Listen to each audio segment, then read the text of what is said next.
करायले, माझे पप्पा कुठे आहेत, माझे पप्पा कुठे आहेत म्हणून विचारायले. कोण ह्याला उत्तर देणार आहे? माणसाच्या जीवाची पर्वा महापालिकेला नाही आणि मेल्यानंतर त्याच्या मृत्यूदेहाची सुद्धा पर्वा महापालिकेला नाही. महापालिका अधिकारी कोण भेटला साहेब? 4 दिवस झालं न्याय मागायला आलो. निराकरण करणं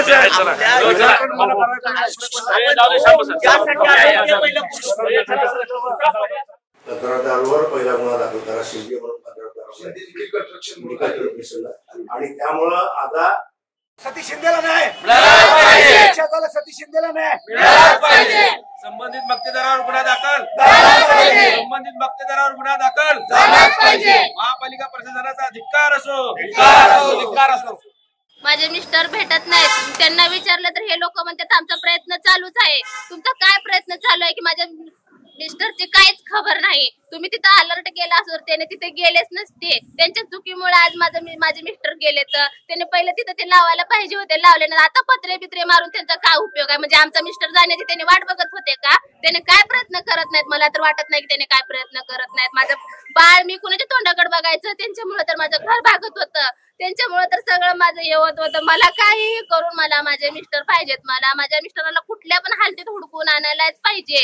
तुमच्या चुकीमुळे, तुमच्या लापरवाहीमुळे माझे मिस्टर गेलेत. नाही त्या टायमाला तुम्ही हायवे बंद करणार, नाही त्या टायमाला तुम्ही मिरवणूक निघाली, जयंती निघाली, अलर्ट करणार, रस्ते बंद करणार, मेन हायवे तुम्ही बंद करता, बसा सुद्धा तुम्ही बंद करता. मग तुम्हाला छोटं नदी नालं पूल कसं बंद करता आलं नाही? अलर्ट कसं करता आलं नाही? म्हणजे एखाद्याचा जीव जायची, एखादा माणूस गमवायची वाट बघत होता का तुम्ही? मला काहीही सांगायचं नाही. मला माझे मिस्टर पाहिजेत म्हणल्यावर पाहिजेत. बाळ पप्पा पप्पा करायले, माझे पप्पा कुठे आहेत, माझे पप्पा कुठे आहेत म्हणून विचारायले. कोण ह्याला उत्तर देणार आहे? कोण जिम्मेदार आहे? मला माझे मिस्टर आणून द्या. काही सांगू नका. मला माहित नाही तुम्ही प्रयत्न काय करताय काय नाही. केलंच म्हणताय, चालूच आहे म्हणता. इकडं हुडकलं तिकडं हुडकलं, कसं काय असं? त्याने म्हणजे जमीन खाल्ली का आसमान मध्ये गेले, कुठे गेले मला काहीही माहिती नाही. मला माझे मिस्टर आणून द्या.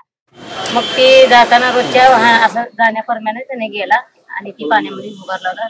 पुढं काय घटना घडली आम्हाला माहिती नाही. तुम्ही जरी आधी व्यवस्था केला असतो तर माझा मुलगा ती बघून लावलेला माझा मुलगा परत आला असता. माझी विनंती आहे की एवढं गरिबाची न्याय घ्या. 4 दिवस झाला आम्ही सरकारच्या क्रमांकावर वडे घ्यायला त्याला एवढं गरिबाची तिथं सापडल म्हणून 4 दिवस झालं आज करून तिथं करायला आम्ही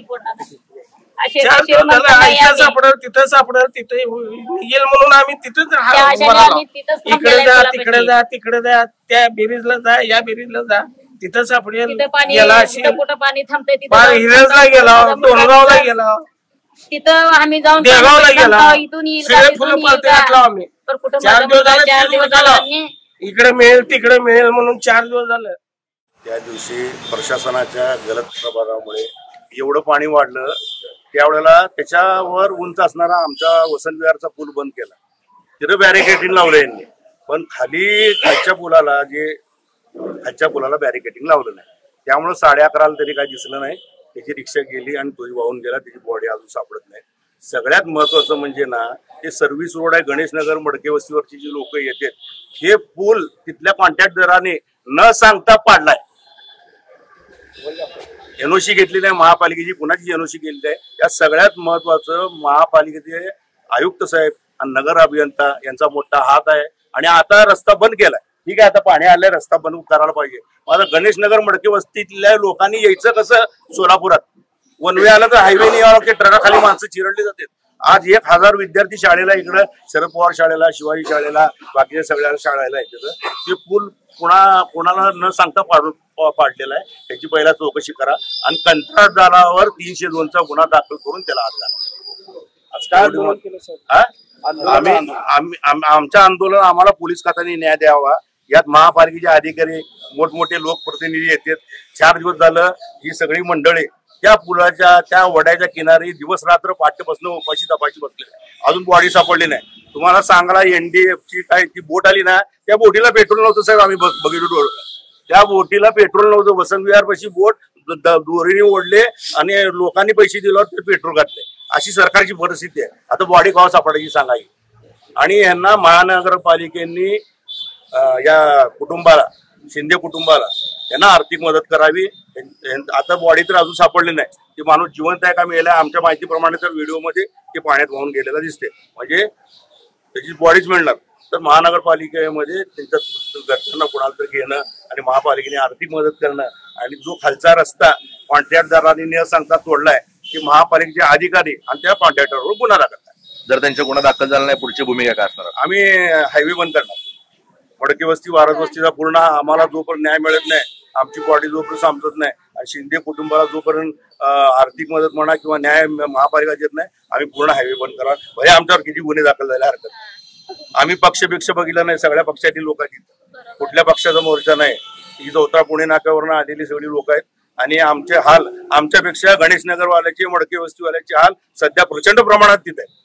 आणि काय ओळखत नाहीत, बॉडी ओळखत नाहीत, कोण येत नाहीत. फक्त लोकप्रतिनिधी आले, आमदार आले, खासदार आले, तेवढ्या अधिकारी येतात. बाकी नंतर एक बी अधिकारी तिकडे फिरकला नाही. माणसाच्या जीवाची पर्वा महापालिकेला नाही आणि मेल्यानंतर त्याच्या मृत्यूदेहाची सुद्धा पर्वा महापालिकेला नाही. हे दुर्दैवी म्हणावं. आणि आम्हाला जर न्याय मिळाला नाही तर आम्ही पुन्हा हायवे हैदराबाद हायवे पूर्ण बंद करू. भले आम्हाला लाठीमार होऊ दे, गोळीबार होऊ दे, आम्हाला न्याय मिळाल्याशिवाय आम्ही गवटणार. विविध कार्यक्रमांसाठी 2000 चौरस फुटाचा AC बँकवेट हॉल, हॉटेल चित्रा एक्झिक्युटिव्ह, लग्न समारंभ, रिसेप्शन, वाढदिवस, सेमिनार तसेच विविध बैठकींसाठी उपयुक्त असा सोलापूर शहराच्या मध्यवर्ती अशा सम्राट चौकातील हॉटेल चित्रा एक्झिक्युटिव्ह मध्ये. पत्ता 195 बुधवार पेठ, सम्राट चौक, चिडगुप्पर हॉस्पिटल समोर, सोलापूर. संपर्क 8956 03 31 00 आणि 8956 03 31 01.